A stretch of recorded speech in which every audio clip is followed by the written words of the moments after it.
Egypt dispatches its 26th aid convoy from Rafah to Gaza via the Karem Abu Salem border crossing.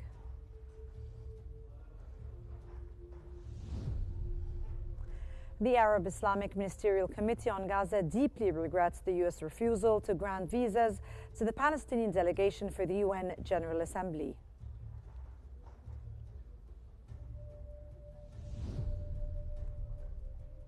And Prime Minister Madbouli participates in an official dinner hosted by the Chinese president.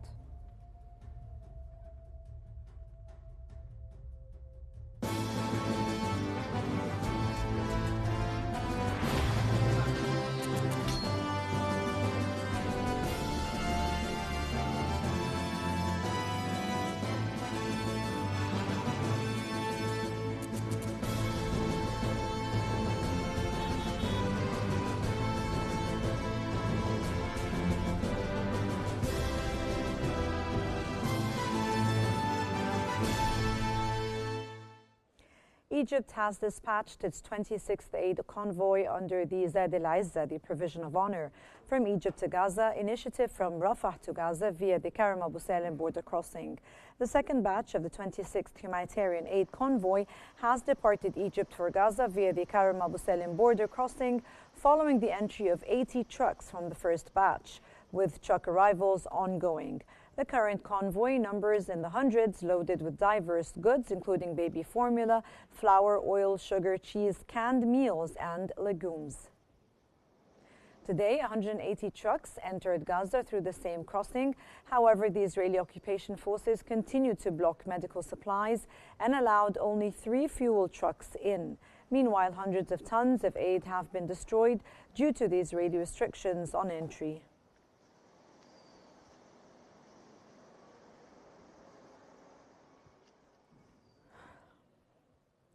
Aid delivery to Gaza faces major hurdles, including Israeli inspections, restricted crossing security threats, and damaged infrastructure, worsening humanitarian needs.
The Arab Islamic Ministerial Committee on Gaza has expressed deep regret over the U.S. decision to deny visas to the Palestinian delegation attending the 80th UN General Assembly in New York this September.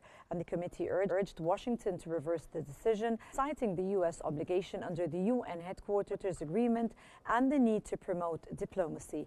It reaffirmed support for the Palestinian Authority and Mahmoud Abbas's peace commitments, warning that undermining the authority threatens regional stability and peace efforts amid ongoing escalations.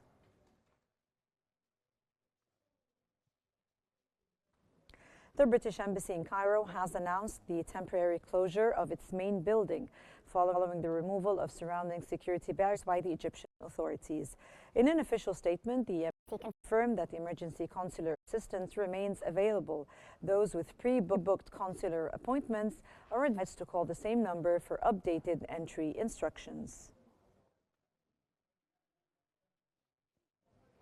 Prime Minister Mustafa Madbouli took part in an official dinner hosted by the Chinese President Xi Jinping, marking the beginning of the Shanghai Cooperation Organization Plus summit events. And at the start of the dinner, held in honor of the attending leaders and heads of state and government, President Xi delivered a speech in which he highlighted the challenges facing the current international order and the positive role the Shanghai Cooperation Organization can play in addressing those challenges.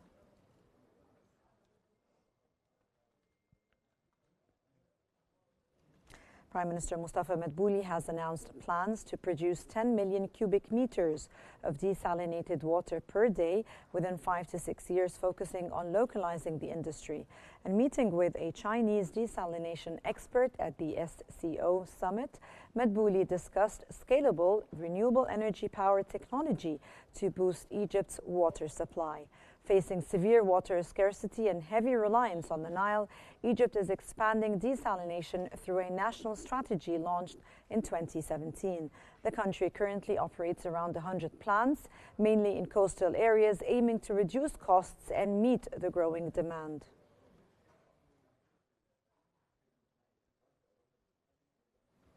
Minister of Water Resources Hani Swalem has announced that Cairo Water Week 2025 will run from October the 12th to the 16th, featuring 111 sessions and participation from over 20 regional and international organizations. Preceding the event, the World Water Council's Board of Governors will meet on October the 11th. The conference has accepted 116 research abstracts with numerous competitions underway, including the 3-minute thesis final featuring 12 contestants from Egypt, China, and Kenya. The Young Water Innovators and various other contests have also attracted hundreds of entries. An exhibition alongside the event will showcase innovations in water and climate technology, with 17 companies already signed up to participate.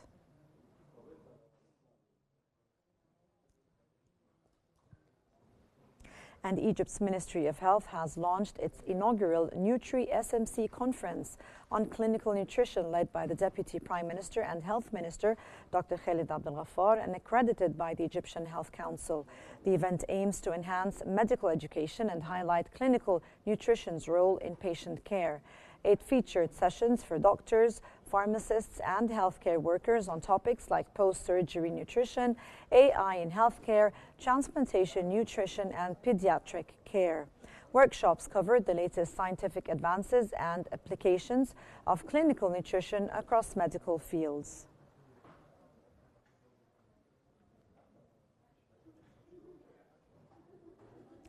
The Egyptian Museum in Cairo has launched a special photo exhibition showcasing rare black and white images of Egypt's ancient sites and daily life by 3 Italian photographers from the late 19th to early 20th centuries. The Magic of Ancient Egypt Through an Italian Lens photo exhibition runs from 3 months from August 2025. It features black and white images by Italian photographers Antonio Bieto, Giovanni Farazzini, and Enrico Leicester, capturing Egypt's ancient sites and daily life between 1860 and 1940. Organized with the Egyptian Ministry of Tourism and Italian cultural institutions, the exhibit highlights Egypt-Italy cultural ties. It includes a short film using AI to reimagine Bieto's photos and a lecture on the photographer's impact.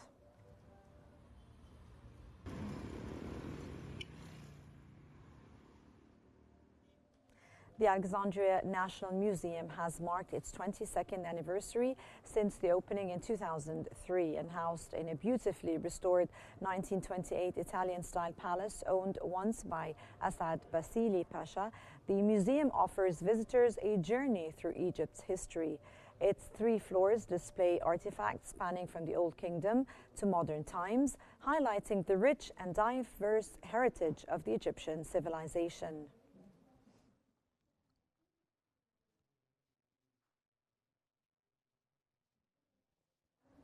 And Nielsen IQ and the World Data Lab have reported that Egypt's Generation X, ages 45 to 60 accounts for 21% of the consumer spending, showing strong confidence and a preference for the premium brands.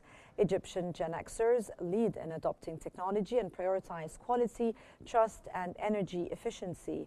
As the sandwich generation, they manage spending for both children and elders, making them a key market for brands offering reliable, time-saving products.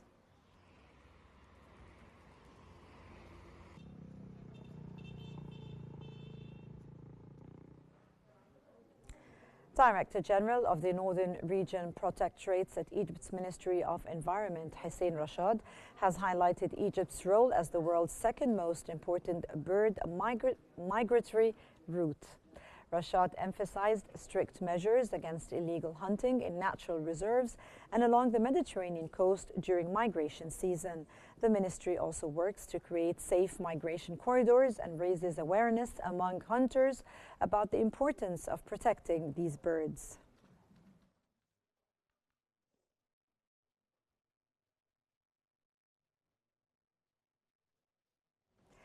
Egypt's Petroleum Ministry has announced 4 new oil and gas exploration agreements worth over $340 million. The state-owned EGAS signed deals covering offshore blocks in the Mediterranean and Nile Delta, committing to drill 10 new wells. Shell secured the largest contract at $120 million for 3 wells in the Merneath offshore area. And Italy's Eni will invest $100 million in 3 wells at East Port Said. Russia's Zarubezhneft signed a $14 million deal for 4 wells in North Khatadba, while Archias Energy will invest $109 million in northern Damietta.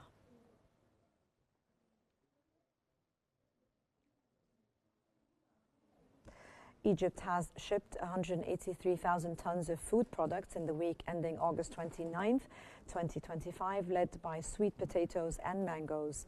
The National Food Safety Authority reported a total of 3,740 consignments from 1,285 companies, covered 680 product categories, including molasses, vegetables, fruits, flour, and processed foods. Vegetable exports reached 42,000 tons, with sweet potatoes at 12,000 tons, beans at 10,000 tons, and potatoes at 6,000 tons. Fruit exports totaled at 25,000 tons, with mangoes and strawberries each at 7,000 tons and pomegranates around 4,000 tons. Top export destinations included Turkey, Lebanon, Sudan, and Saudi Arabia, with goods reaching 180 countries worldwide.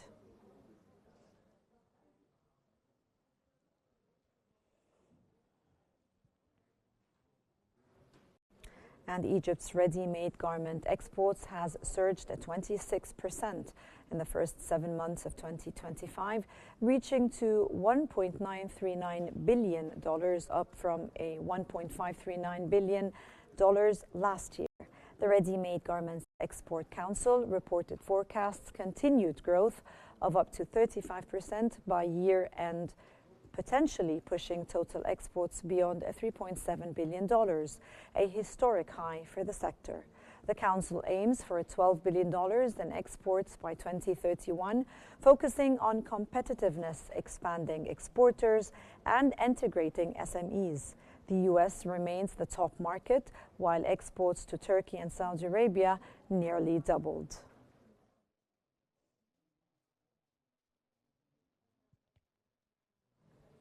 Finance Minister Ahmed Kujuk has announced Egypt's external debt declined by nearly $4 billion over the past 2 years, including a $1 billion last year, reducing it to an 85% of the GDP by June 2025.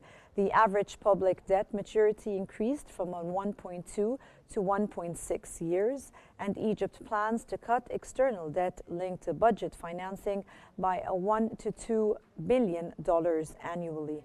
Interest payments consumed 73% of public revenues in fiscal year 2024-2025, with the total revenues rising to 2.63 trillion Egyptian pounds, 15% of the GDP. The budget deficit hit a 1.29 trillion Egyptian pounds, 7.4% of the GDP, GDP, slightly above targets. The government allocated 440 billion Egyptian pounds to tackle energy challenges and a 94 billion pounds in guarantees to improve transport infrastructure. Tax revenues rose to 12.6% of the GDP, boosted by increases in income tax, the VAT and excise duties. However, public investment fell 23% to 382 billion pounds, below the budgeted target.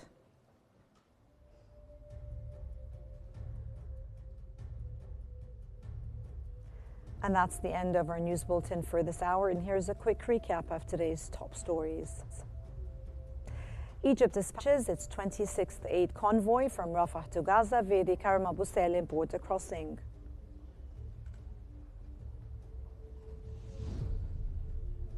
The Arab Islamic Ministerial Committee on Gaza deeply regrets the U.S. refusal to grant visas to the Palestinian delegation for the UN General Assembly.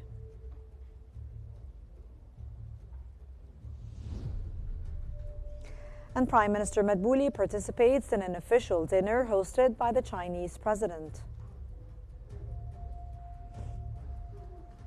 And that's all for now. And remember to stay updated by following Qnews for the latest developments.